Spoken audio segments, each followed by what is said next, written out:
Anthony Joshua versus Francis Ngannou. The big fight is here. Paulie Malignaggi, this is Paulie TV. What does everybody got today? Honestly, I can't see Ngannou having the same kind of performance. I think he's a good fighter. I think he's probably the best MMA fighter that has crossed over to boxing, strictly on the fact that he's been able to make the key adjustments to actually make him adaptable into a boxing ring. But he still doesn't have enough wrinkles to be at world-class level. He trained, he ended up against a fat and out-of-shape Tyson Fury, who took him totally lightly, and he came in prepared. And of course, coming in prepared and being a guy of an athlete of high caliber, he did well.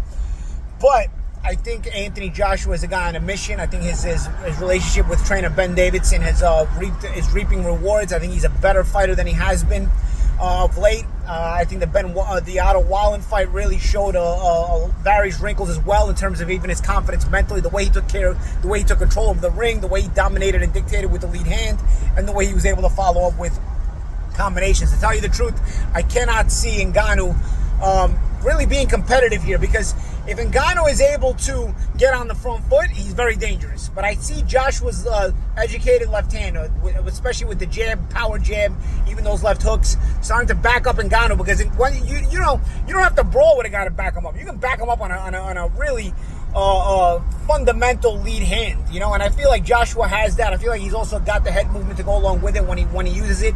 I feel like that when he's in a good rhythm, he does have that, and I feel like again with Ben Davidson, I feel like those kind of little subtleties are there.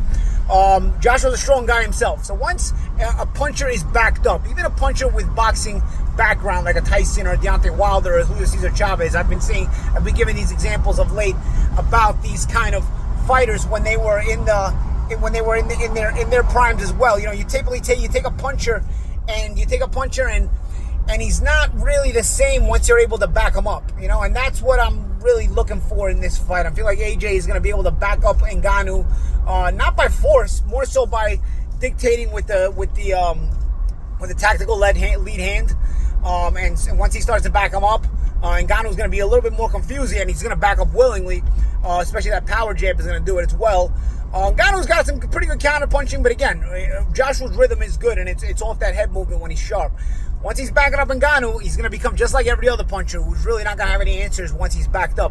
And he's going to have even less answers because he doesn't have the wrinkles that an experienced boxer has. So I think Joshua will be able to follow up with the power shots and power combinations. Now, on the other side, Ngannou has a couple of wild cards here. He's able to turn into in the southpaw stance, and maybe the southpaw stance can throw off Joshua's jab a little bit.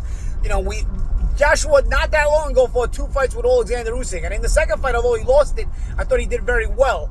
So, it ain't like Joshua is not able to get sharp against southpaws, and I'm sure he's training for the fact that Ngannou does switch at times. Ngannou's got tremendous power. If he's on the front foot, if he's able to come forward, it becomes all the more dangerous. That's why I think it's imperative for Joshua to make sure he's backing up Ngannou, because if Ngannou's the one backing up Joshua, all the other things come into play then. The Ngannou's physical ability on the inside, Ngannou's punching power, all that stuff, and then it becomes very dangerous for Joshua. I see Joshua backing up Ngannou. I see Joshua getting the stoppage in 5 or 6 rounds, because once you're backing up Ngannou, I do think the fight becomes very easily, because he's going to be out of answers. All the few good things that Ngannou does do very well, they will sort of be nullified, because he's going to be a puncher who's been backed up. And like I said, when punchers are backed up, they typically don't do very well. Co-main event, Zhang and Parker. Zhang coming in the heaviest of his career. The guy is 41 years old.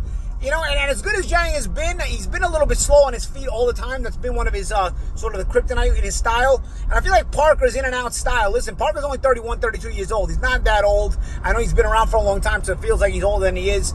I feel like Parker being in and out of those side steps around, when he throws those overhand rights, he can take advantage of Zhang's slower feet. I'm going to go with the upset on this one, man. I'm thinking Parker can beat Zhang here. And Zhang showing up the heaviest of his career. Granted, it's only 4 pounds heavier than he was in his last fight, and he is getting older, so we naturally gain a little bit of weight. But I don't know, man. I got an inkling for Parker in this fight. We'll see. Maybe I'm wrong. He is the underdog, and whenever you pick an underdog, it is a kind of a toss-up. But I see the path here for Parker to get the victory. So those are my takes on today's fights, guys. Let me know what you think. I'm Paulie Malignaggi. This is Paulie TV. AJ versus Ngannou is here today.